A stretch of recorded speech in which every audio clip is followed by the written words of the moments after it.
अपना बिहार देख रहे हैं आप और आपके साथ मैं हूं शिप्रा झा और इस वक्त की बड़ी खबर से बुलेटिन की शुरुआत करेंगे। बेतिया से बड़ी खबर सामने आ रही है। योगापट्टी प्रखंड के खुटवनिया में आग का तांडव देखने को मिला है। आधा दर्जन घर आग में खाक हो गए हैं। करीब आधा दर्जन घर को आग ने अपनी चपेट में लिया, जिसमें लाखों की संपत्ति का नुकसान बताया जा रहा है।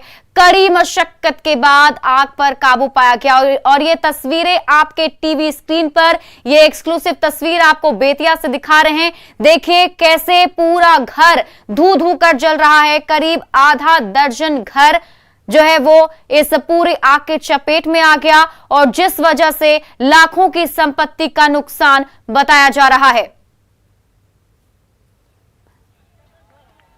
तो बेतिया से इस वक्त की बड़ी खबर आपको बता रहे हैं। योगापट्टी प्रखंड के खुटवनिया में आग का तांडव देखने को मिला है। आधा दर्जन घर आग में जलकर खाक हो चुका है।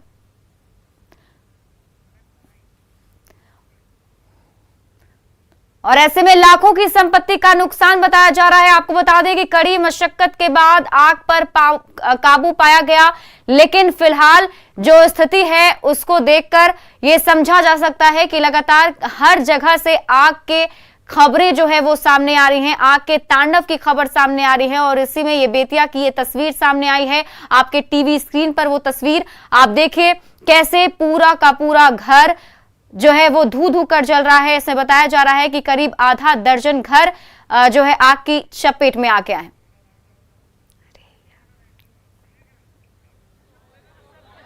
और बढ़ते हैं आगे और अब बात करेंगे गोपालगंज की। गोपालगंज में पैसेंजर ट्रेन से एक बोलेरो की टक्कर हो गई। उचका गांव प्रखंड के अमठा भुवन गांव के पास यह हादसा हुआ है। Phulwaria Hajipur passenger train line बाजार हॉल से हथुआ जंक्शन जाने के लिए रफ्तार पकड़ ही रही थी, तभी अमठा भुवन रेलवे क्रॉसिंग पर बोलेरो चालक गाड़ी लेकर क्रॉसिंग पार करने लगा और इसी दौरान ट्रेन से उसकी टक्कर हो गई। ट्रेन के ड्राइवर ने सूझबूझ दिखाते हुए इमरजेंसी ब्रेक लगाया, लेकिन तब तक 300 मीटर तक ट्रेन बोलेरो को घसीट चुकी थी। इस हादसे में बोलेरो चालक मामूली रूप से घायल हुआ है और हादसे के बाद मौके से फरार है। गनीमत रही कि बोलेरो में कोई और पैसेंजर नहीं था, वरना बड़ा हादसा हो सकता था। घटना के बाद मौके पर पुलिस पहुंच गई है और बोलेरो को कब्जे में लेकर जांच भी शुरू कर दी गई है। जमसर के अमठा भुवन गांव में जो थावे और लाइन बाजार मुख्य पथ से जाने वाला रेलवे लाइन क्रॉसिंग हो रहा है, तो एक बोलेरो वाला ने आया, रेलवे लाइन क्रॉस कर रहा है, तो अचानक उसमें फंस गया। कुछ दूर घसीटते हुए चल गया, बाल बाल बच्चे ड्राइवरों ने। आज एक पैसेंजर ट्रेन रविवार के दिन जो फुलवरिया से हाजीपुर को जाती है, ठीक उसी समय एक बोलेरो जो छोटका अमठा ढाला क्रॉस कर रहा था, उसी समय एक बोलेरो आई और एक्सीडेंट हुआ, जिसमें ड्राइवर।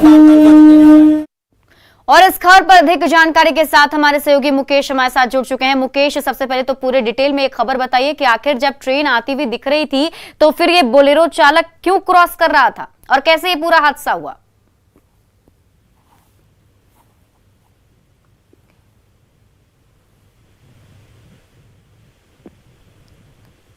तो लगता है मुकेश से संपर्क नहीं हो रहा है। वापस संपर्क साधने की कोशिश करेंगे, जानकारी लेंगे उनसे कि आखिर ये पूरा हादसा कैसे हो गया। और वाजिब सी बात है कि जब ट्रेन सामने से आती हुई दिखाई दे रही थी तो ऐसे में बोलेरो चालक ने बोलेरो को साथ में लेकर वो आगे क्यों जा रहा था? गनीमत है कि बोलेरो में उस वक्त कोई पैसेंजर मौजूद नहीं था, जिस वजह से बड़ा हादसा नहीं हुआ।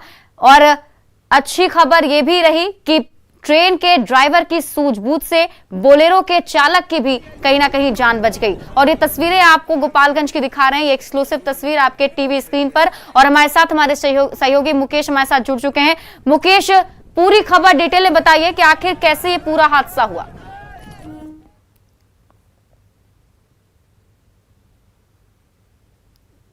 चली थी फ्लोरिया से, तो तभी उचका गांव प्रखंड के अमठा भुवन गांव के पास जो क्रॉसिंग है और यहाँ पर जो है बैरियरलेस क्रॉसिंग है, यहीं पर जो बोलेरो चालक था वो तेज रफ्तार से वो रेलवे ट्रैक को पास करने की कोशिश कर रहा था और तभी उसका बोलेरो जो है ट्रैक में फंस गया और इसी दौरान जो पैसेंजर है फ्लोरिया हाजीपुर वो सामने आ गई। और मैं बताऊं कि 300 मीटर तक जो है ये बोलेरो घसीटता रहा।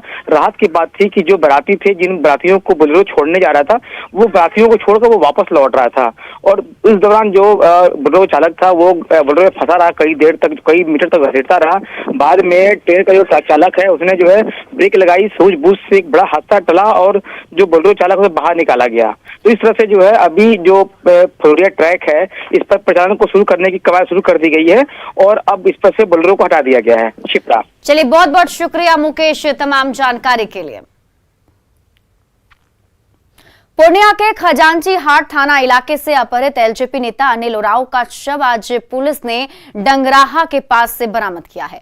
अनिल उरांव की पीट कर और गोली मारकर हत्या की गई है। गुरुवार को अनिल उरांव का अपहरण हुआ था और अपहरणकर्ताओं ने फिरौती की मांग की थी। परिजनों की तरफ से 10 लाख रुपए अपहरणकर्ताओं को दे दिए गए थे। आदिवासी प्रकोष्ठ के प्रदेश अध्यक्ष अनिल उरांव की हत्या के बाद लोगों में पुलिस प्रशासन के खिलाफ आक्रोश है और शव को लेकर समर्थकों ने सड़क पर जोरदार प्रदर्शन किया। समर्थक जल्द से जल्द अपराधियों की गिरफ्तारी की मांग कर रहे हैं और फिलहाल पुलिस मामले की जांच कर रही है। बातें सामने आ रही हैं कि अनिल उरांव का एक महिला से संबंध था, वहीं जमीन विवाद का भी एंगल सामने आ रहा है। 4 रोज पहले उसका किडनैप हो गया, उसको उठा लिया किसी बहाना से। कौन किडनैपर कहाँ किससे है, पॉलिटिशियन आदमी है। हम लोग को जहाँ बुलाइएगा, मीडिया जहाँ बुलाएगा, जहाँ प्रशासन बुलाएगा हम जाएंगे। इसमें प्रशासन का मिलीभगत है। परसों से प्रशासन घर पर जाता है, कहाँ है क्या है, उसके पास सारा व्यवस्था है। आज तक नहीं है। कल जब धरना दिए, जब चक्का जाम किए तो कहा कि 24 घंटा में हम आपको जिंदा देंगे। कल एसपी साहब यहाँ गए थे, करीब 1 घंटा बात की। उन्होंने पूरा भरोसा दिलवाया कि हमारा सारा टीम काम कर रहा है और परसों उनसे पैसा भी 10 लाख रुपया ले लिया किडनी पर। उसके बाद उसी दिन उनकी हत्या कर दी। जैसा हम लोगों को संदेह हो रहा है लाश को देखने के बाद, उसको उसी दिन मार दिया है और बात भी करवाया कि पैसा मिल गया हमको। और जब वहाँ गए हम तो हम लोगों को पूरा भरमाया कि मनिहारी लेके जा रहा है, मनिहारी टप रहा है, कभी उस घाट टप रहा है, वो घाट टप रहा है। हम लोग पूरा रात भर प्रयास किए उस मामले में। तो सुबह हम जानकारी हुआ हम लोगों को कि जो टीम यहाँ से गया हुआ था, पूर्णिया पुलिस टीम यहाँ से गया था अररिया में वो लोग पकड़ाया है। वहाँ से पकड़े कुछ लोगों को लाए हैं, वही लोग बताया है कि लाश वहाँ गड़ा हुआ है। जहाँ पैसा लिया था उसके बगल में ही कहीं लाश गड़ा हुआ था। इस खबर पर अधिक जानकारी के साथ हमारे सहयोगी प्रवीण हमारे साथ जुड़ चुके हैं। प्रवीण, क्या अभी भी सड़क जाम कर प्रदर्शन किया जा रहा है और फिलहाल क्या कुछ स्थिति है और प्रदर्शनकारियों का क्या कुछ कहना है? जी बिल्कुल, अभी माहौल शांत हो गया है और प्रदर्शनकारियों का साफ कहना था कि पुलिस की लापरवाही के कारण अनिल उरांव की हत्या हुई है। जब अपराधियों को 10 लाख रुपया जो ये था फिरौती की रकम वो भी दे दिया गया था, उसके बाद भी अपराधियों ने कहा कि आधा घंटे में छोड़ दिया जाएगा, लेकिन वो नहीं छोड़ा और आज उसका शव बरामद हुआ है। तो लोगों का कहना है कि जो पुलिस अगर समय पर काम करती, अगर उनका मोबाइल ट्रेस करके सही तरीके से काम करती तो शायद उन्हें बचाया जा सकता था। हालांकि एक बात ये भी आ रही है कि जिस दिन अपहरण हुआ था उसी दिन उसकी हत्या कर दी गई थी और बाद में अपहरणकर्ताओं ने उनसे 10 लाख रुपये फिरौती की रकम भी वसूल ली थी। तो जो परिजन है, जो उनके समर्थक हैं, वो काफी आक्रोशित है और उन लोगों का कहना है कि पुलिस की लापरवाही के कारण इस तरह की घटना हुई है। तो ऐसे आरोपी जो ऐसे लापरवाह पुलिसकर्मी है उन पर कार्रवाई हो, उनकी बर्खास्तगी हो। उसके अलावा जो आरोपी हैं उन्हें सभी आरोपियों को गिरफ्तार कर किया जाए और जल्द से जल्द इस मामले का खुलासा करे। जी, जैसा प्रवीण, ये भी खबर सामने आ रही है कि ये जो हत्या है वो कहीं ना कहीं जमीन विवाद को लेकर या फिर किसी महिला से संबंध होने की भी बात सामने आ रही है। तो क्या कुछ थोड़ा बहुत भी पता चल पाया है कि आखिर क्या वजह हो सकती है? पुलिस कुछ बता पा रही है?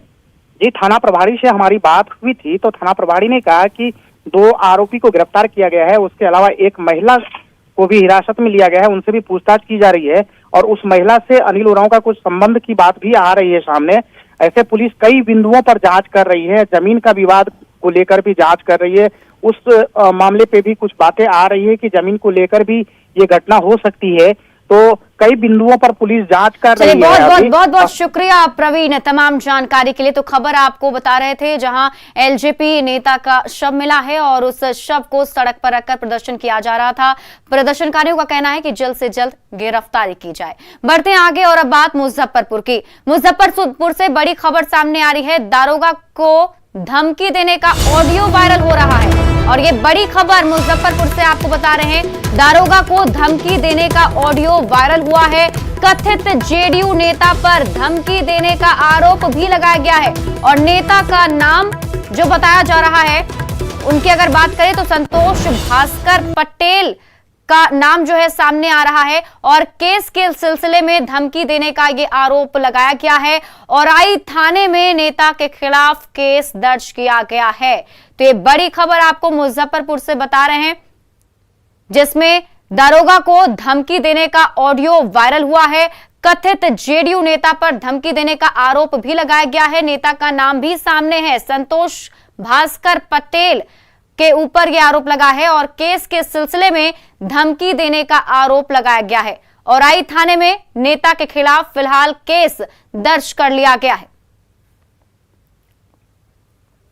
और आइए अब आपको सुनाते हैं कि दारोगा और नेता के बीच आखिर बातचीत क्या हुई थी। खाना से बात आपका कॉल मैं करवा दूंगा, पहचानते हो? कॉल रिकॉर्ड हो नहीं यार। अरे कॉल रिकॉर्ड हो रहा है तुम्हारा, हम तुमको सब पेश करा देंगे 2 घंटे के अंदर में। अच्छा ठीक है। बात करोगे किसी से? तुम्हारा कॉल रिकॉर्ड हो रहा है, तुम पहचान रहे हो हमको? वायरल हो रहा है, तुम कहता है कि मैं राजद के लोगों की मदद करूंगा तो तुम्हारा औकात ठिकाने में लगा दूंगा। अभी तुम थाना अध्यक्ष हो, लिमिट में रहो। थाना अध्यक्ष तुम्हारा औकात ठिकाने में लगा दूंगा। लिमिट में रहो। दोषियों को तुम गिरफ्तारी को, तुम FIR, तुम महिला कैसे बात करोगे? लिमिट में रहो। रिकॉर्ड हो रहा है, तुम औकात में, हम नेता है, तुम थाना अध्यक्ष है, औकात में रहो। अरे 5 साल के लिए नेता है, मेरे जैसा वर्दी नहीं पहन लेगा।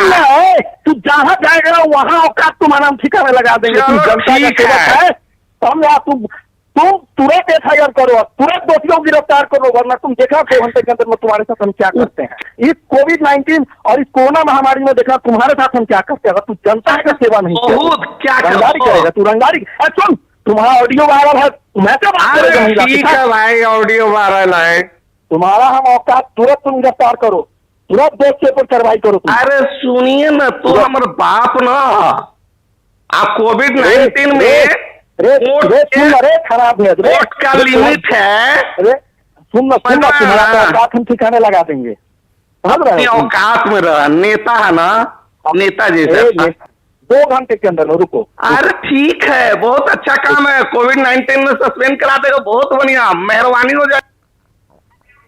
और इस खबर पर अधिक जानकारी के साथ हमारे सहयोगी सुधीर हमारे साथ जुड़ चुके हैं। सुधीर, इस ऑडियो जो वायरल हो रहा है उसके पीछे की सच्चाई क्या पता चल पाई है? क्या कुछ जानकारी मिल रही है? जो आरोप लग रहा है उसमें कितनी सच्चाई, क्या कुछ अपडेट? जो ऑडियो वायरल हो रहा है, यह ऑडियो पूरी तरीके से सच है। संतोष पटेल नामक एक युवक ने खुद को जदयू का नेता बताकर जो थानाध्यक्ष उनको धमकी दी थी, ये बात सही है। और इसके पीछे तर्क ये बताया जा रहा है कि औराई के ही एक मुकसूदपुर पंचायत में एक महिला जब केस करने गई थी, उसके बेटे के साथ मारपीट हुई थी, तो आरोप है कि थानाध्यक्ष ने उसको प्रॉपर्ली इंटरटेन नहीं किया था।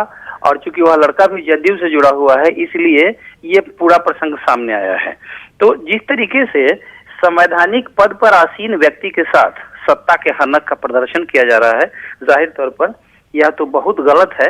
और इसी को लेकर SSP के आदेश पर FIR दर्ज कर लिया गया है इन नेताजी के खिलाफ। और अब उनकी मुश्किलें काफी बढ़ गई हैं कि अब उनके ऊपर जो सरकारी काम में बाधा डालने से लेकर जान मारने की धमकी देने और हरिजन अत्याचार अधिनियम के अधीन भी केस दर्ज किया गया है, चूंकि जो थानेदार हैं वो SC तबके से ताल्लुक रखते हैं।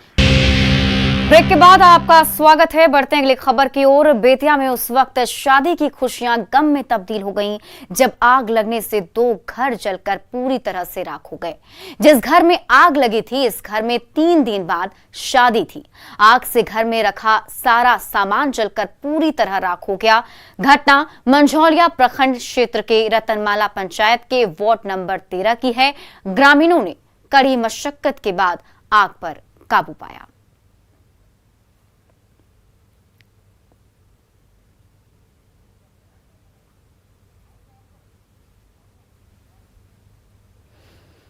बिहार में कोरोना की रफ्तार बेहद तेज है। नया आंकड़ा कई दिनों से 12,000 के पार चल रहा है और बढ़ते आंकड़ों के बावजूद स्वास्थ्य विभाग कितना अलर्ट है, ये इस बात से समझा जा सकता है कि बिहार के अधिकांश जिलों में वेंटिलेटर बंद हैं। 6 में से 1 कोरोना मरीज की हालत गंभीर हो जाती है, ऐसा WHO ने अपनी जांच में पाया और उस एक मरीज को वेंटिलेटर की जरूरत होती है। लेकिन बिहार में ऐसे मरीज की जिंदगी रिस्क पर है।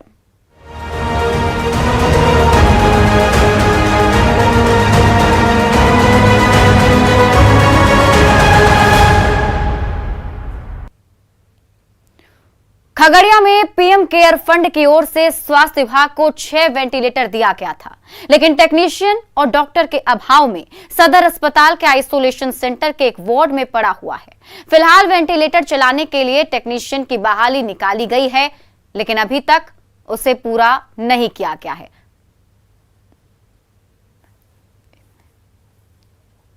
खगड़िया के स्वास्थ्य विभाग को भी पीएम केयर फंड से 6 वेंटिलेटर दिया गया था, लेकिन महीनों बीत चुका है, उसको अभी तक चालू नहीं किया गया है। जो 6 वेंटिलेटर है वो खगड़िया का जो आइसोलेशन केंद्र जो बनाया गया है, इसी आइसोलेशन जो केंद्र बनाया गया है उसके वार्ड नंबर 5 में जो है सो वेंटिलेशन रखा हुआ है। हालांकि पूरा ऑक्सीजन के साथ उस बेड को तैयार किया गया है, पूरा एक तरह से कहें कि वार्ड को सुसज्जित किया गया है, उसके बावजूद भी जो वेंटिलेशन है उसको चालू नहीं किया गया है। कोरोना काल में वेंटिलेटर का जो है बहुत ज़रूरत है, इससे आम लोग को राहत मिलेगा। ये शुद्ध रूप से सिविल सर्जन और जिला प्रशासन की लापरवाही है। हॉस्पिटल का शोभा बढ़ा रहा है, धूल फेंक रहा है और लोग यहाँ से कोरोना पीड़ित बाहर के जिले पटना दरभंगा जाने को मजबूर है। यहाँ कोई व्यवस्था ही नहीं है, परेशानी ही परेशानी है। पेशेंट लेके हम घूम रहे हैं, समय दवाई मिल रहा है पेशेंट को, नहीं व्यवस्था। हाँ, बोला रेफर कर देते हैं, आपको ले जाइए कहीं प्राइवेट में। जी कोविड निगेटिव आया है। अब इस रिपोर्ट को दिखाने के बाद जी वेंटिलेटर का जरूरत है। अक्सर जी अवेलेबल है, लेकिन उसको चलाने वाला कोई नहीं, ऑपरेटर नहीं है, बाहर नहीं जाना पड़ता। तो समझा जा सकता है कि आइसोलेशन केंद्र जो बनाया गया है, जहां पर इंस्टॉल तो कर दिया गया वेंटिलेटर को, लेकिन चालू नहीं होने के कारण जो मरीज हैं उनको काफ़ी परेशानी हो रही है। पिछले कई महीनों से वार्ड बन करके तैयार है, वेंटिलेटर भी वहां पर तैयार है, लेकिन टेक्नीशियन के अभाव में उसको चालू नहीं किया जा सकता है। तो ऐसे में समझा जा सकता है कि यदि स्वास्थ्य विभाग की ओर से यदि वेंटिलेटर को यदि जल्द चालू किया जाए तो गरीब मरीजों को काफ़ी फायदा हो सकता है। दिग्विजय कुमार, न्यूज़ 18 खगड़िया। अंगिका और मैथिली के जाने माने कवि भगवान प्रलय का निधन हो गया है। कटिहार के कुरसेला के महेशपुर गांव के रहने वाले थे भगवान प्रलय। वे काफी दिनों से बीमार चल रहे थे। उनके निधन से सीमांचल, मिथिलांचल और अंग इलाके में शोक की लहर है। शुरुआती दिनों में भगवान प्रलय दीवारों पर पेंटिंग और सिनेमा का पोस्टर बनाकर अपना जीवन यापन करते थे, लेकिन इस दौरान भी वो कविता लिखना और काव्य पाठ करना नहीं भूलते थे। लोक गाथा, महुआ, घटवारिन की रचना में लगे प्रलय को इस बात का अफसोस रहा कि उनकी कविताएं बिहार और देश में तो खूब चर्चित रही, लेकिन पैसे के अभाव में अब तक उनका कविता संग्रह या अन्य कोई रचना पुस्तक के रूप में प्रकाशित नहीं हो सकी। और इसी के साथ इस बुलेटिन में बस इतना ही, लेकिन न्यूज़ 18 पर खबरों का सिलसिला लगातार जारी है। आप देखते रहिए न्यूज़ 18 बिहार झारखंड।